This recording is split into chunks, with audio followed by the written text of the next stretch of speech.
Whatever we're saying about that person is evidence of something we haven't accepted in ourselves. It's something we're projecting about ourselves that we're comparing because we wish we're different. What could you be grateful for because you feel that way? What does that flaw become? What if we flip it to a quirk? Makes you quirky, makes you unique. What did that mistake teach you? Did it show you that people were there for you and loved you even though you made those mistakes?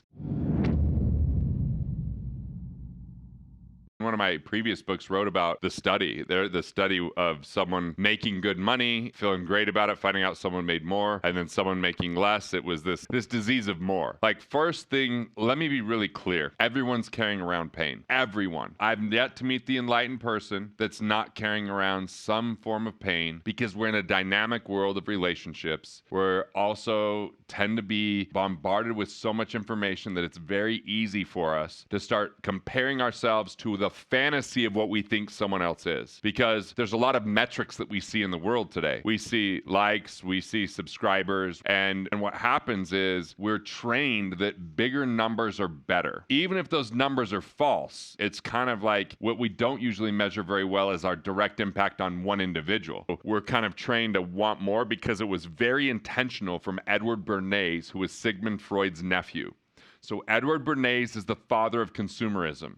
He's the one that created ads that was sex sells. He was the one that, when women didn't smoke cigarettes, created the Freedom Lighters, which were women that walked down a New York City parade smoking cigarettes, and within 2 years, 49% of smokers were women. All these presidents of companies and presidents of countries hired Edward Bernays to get people into a world of comparison, because that dissonance would have them try to create temporary dopamine through purchasing. And so that consumerism of purchasing is one of the releases people have with comparison.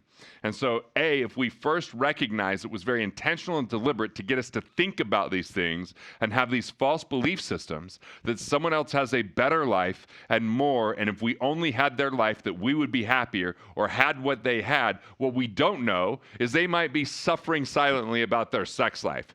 They might have had a major financial loss that they haven't told anyone about. They might have been molested as a child and never got over it. Like, I'm telling you, everyone's carrying around unprocessed trauma and pain that they have yet to forgive themselves for, and therefore they're projecting by trying to earn more money, have more things, do some of these things that we usually admire and look up to. So there's two factions that happen. There's one that isn't as much about comparison, but that's playing not to lose, where people hold on to what they have, take what they can, and they kind of hoard. They don't typically compare quite as much because they're just trying to survive. But then there's this other game called play to win. It's actually another form of scarcity, where it's always about more, bigger, better, faster. And when we get stuck in the play to win game, we're either looking for status or opportunity, and we're looking for that story to tell something about us that we haven't accepted in ourselves. So here's the first lesson. Arrogance is when we expect other people to love us more than we love ourselves. That's arrogance. And when people come across as arrogant, it's because they are very concerned that you don't think they're amazing. And what happens is they feel that way because they've compared themselves to a version of someone else that's not real, that they're trying to become, because they think it will make them more lovable. And underneath everyone's conversation, everyone has an underneath conversation with some words that are similar to this. Do you like me now? And am I lovable? And so the comparison is, if I have more money, does that make me more lovable? If I have more stuff, does that make me more valuable? Because if I'm more valuable, I'm more lovable. And if I win this award, does that make someone else more jealous of me because I'm jealous of other people? And so this is a human condition that we don't like to talk about. We try to just pretend that it's not happening. And this is where gossip comes into play. Gossip is trying to tear someone else down to another person to make ourselves feel better. And what happens is we're cowardly when we have that conversation with anyone other than the person that we're talking about.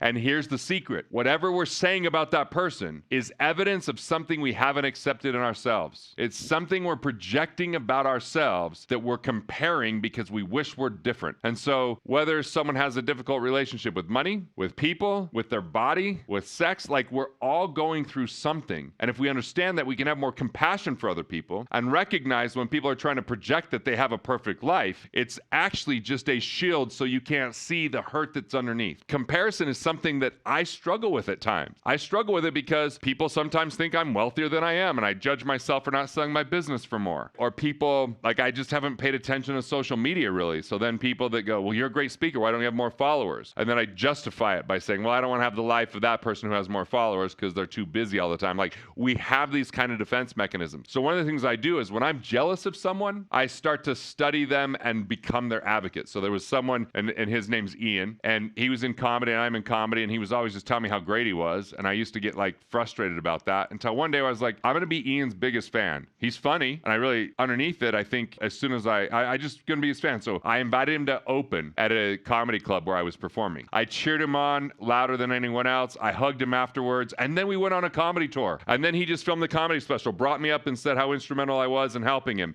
because I became an advocate instead of being frustrated or looking for validation or jealous of success or whatever it might be. And so what we have to do is we have to have practices every day where we put on an armor of abundance. For me, I like to get up in the morning and meditate. I like to do the sauna, a little cold plunge, a little stretching while I listen to spiritual mentors.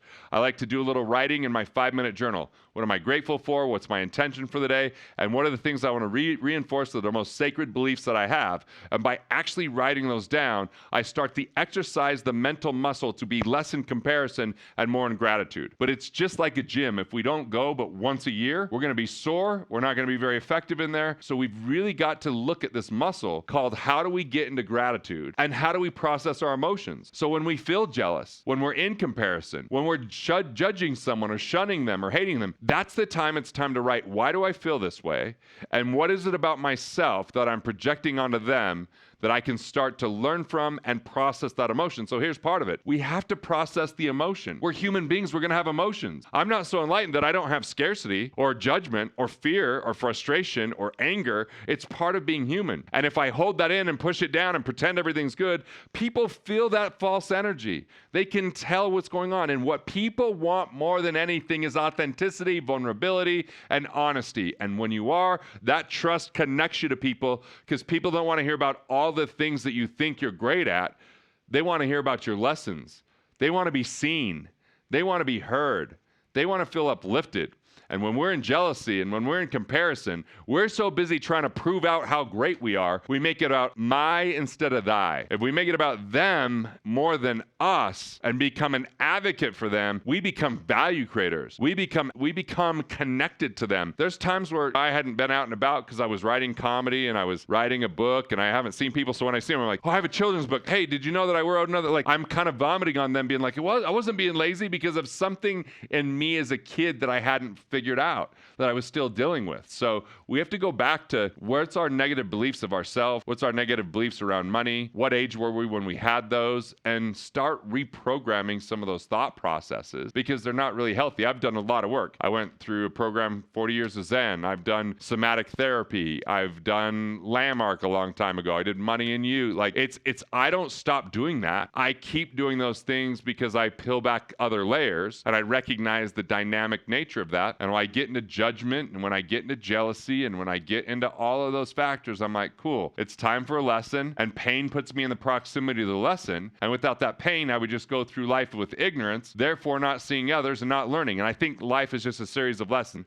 But I think, A, pick someone you can unconditionally love in this world and just pour love into them. Because the more we give, the more we can give. B, find a hobby that just lose track of time and you're not worried about making money because it'll help you listen to your inner voice and it'll give you that time where you're not comparing yourself to the world. You're just at peace with yourself. So unconditional love, a hobby, and then write yourself a love letter. And if there's things that you don't love about yourself, write what those are in a separate page and start saying in those things, what could you be grateful for because you feel that way? What is that flaw become? What if we flip it to a quirk? Makes you quirky, makes you unique. What did that mistake teach you? Did it show you that people were there for you and loved you even though you made those mistakes?